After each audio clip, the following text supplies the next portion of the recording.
சமூக வலைதளத்தில் திருச்சி எஸ்பிக்கு மிரட்டல் விடுத்த புகாரில் சிக்கிய சிறுவனை நேரில் அழைத்து எஸ்பி வருண்குமார் அறிவுரை வழங்கினார்.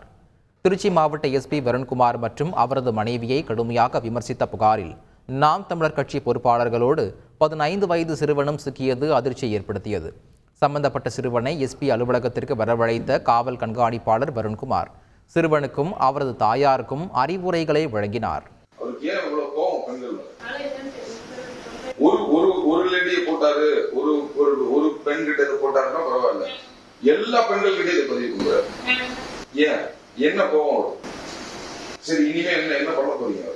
போனை கொடுக்காதது தீர்வு இல்ல, என்ன பண்ணாலும் திருத்த முடியாது அப்படின்ற மாதிரி விட்டுற போறீங்களா, இல்ல வேற ஏதாவது முயற்சி எடுக்க போறீங்களா? என்கிட்ட சொல்லி நான் 24 மணி நேரம் கண்காணிக்கிறதுக்கு நானா இவரோட அண்ணன் எப்படி பாப்பீங்க?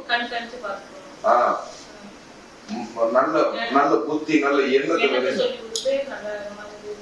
உனக்கே ஒரு தங்கச்சி இருக்கு, உனக்கு ஒரு தாய் இருக்கு அப்படின்னு நல்ல எண்ணங்களை விதை திருந்திட்டேன்னு எடுத்துக்கலாமா? தப்ப உணர்றியா? சத்தமா சொல்லு, நீனே சொல்லு, முழுசா சொல்லு.